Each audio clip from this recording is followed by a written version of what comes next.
Alors le fameux gros du pitonnier.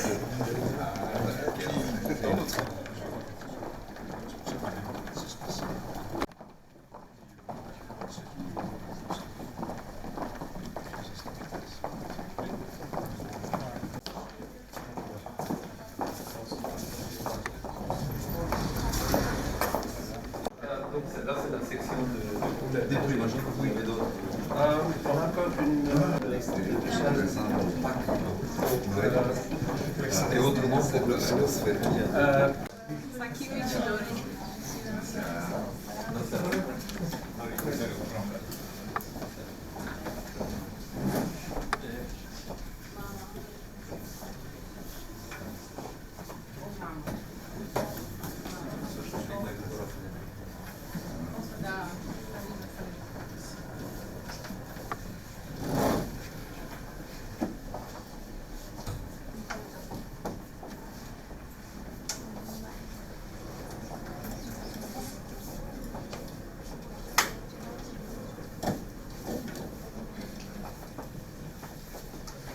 C'est sur l'Afrique. Head nurse for the birds.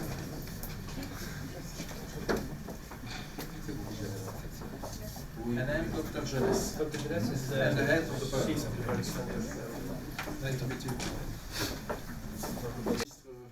De venir nous rendre visite. C'est la première fois qu'on a l'opportunité d'avoir.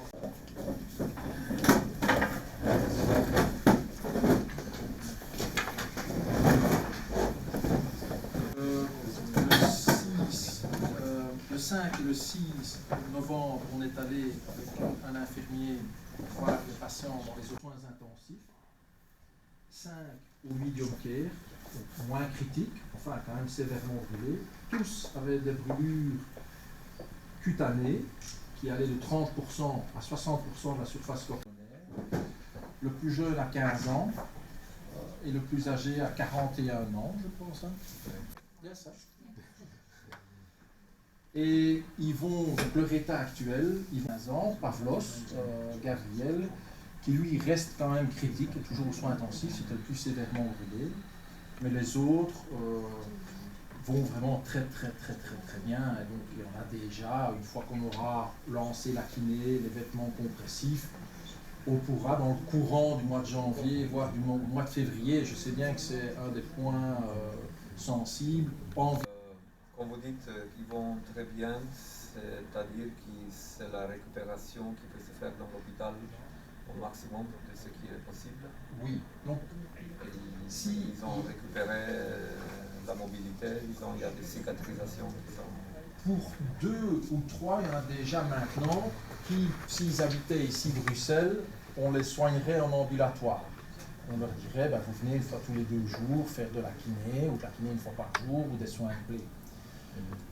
Mais étant donné les circonstances, étant donné les demandes et les craintes justifiées des familles, je pense que c'est mieux de les garder encore un peu. Mais ceux qui veulent rentrer peuvent rentrer, mais ils sont demandeurs de rester parce qu'il y a eu une réunion hier avec l'ambassade.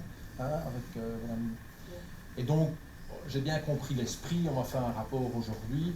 Donc nous, on est prêts à mettre les vêtements compressifs, à les familiariser avec les problèmes du port de vêtements compressifs, parce que même si la peau brûlée est guérie, elle reste fragile, il y a des plaies qui peuvent revenir, quand on n'a pas l'habitude, on va s'inquiéter, une fois qu'ils sont familiarisés. Alors il était aussi question d'éventuellement avoir des échanges entre kinés et infirmiers de Bucarest et ici, et on est, je pense, en tout cas, je ne pense pas que la direction, notre général, n'y sont pas opposés.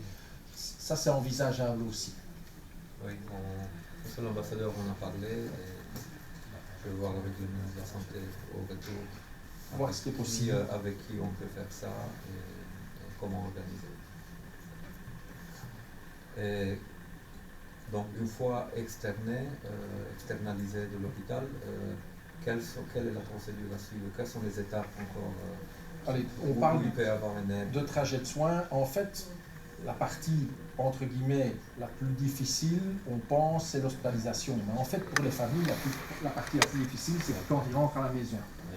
Les plaies restent inflammatoires pendant encore 1 an et demi. Inflammatoire, ça veut dire ils chatouillent, il y a des plaies, elles s'épaississent, elles font mal.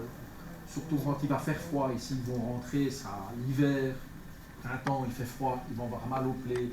Et là la famille va se retrouver, pas seule, mais plus seule, parce qu'ici il y a un problème, on appuie sur le bouton, l'infirmière arrive, on appuie sur un deuxième bouton, il y a le docteur qui arrive. Une fois qu'on est à la maison, c'est plus difficile. Et donc c'est avec ça qu'on veut les familiariser avant de les laisser rentrer à la maison. Et ça dure, c'est encore des soins, certainement les premières semaines où on doit voir les patients.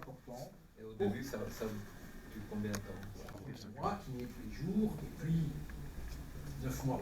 Pendant encore 1 an. 12 mois. Et ça peut se faire. Ça peut se faire en ambulatoire.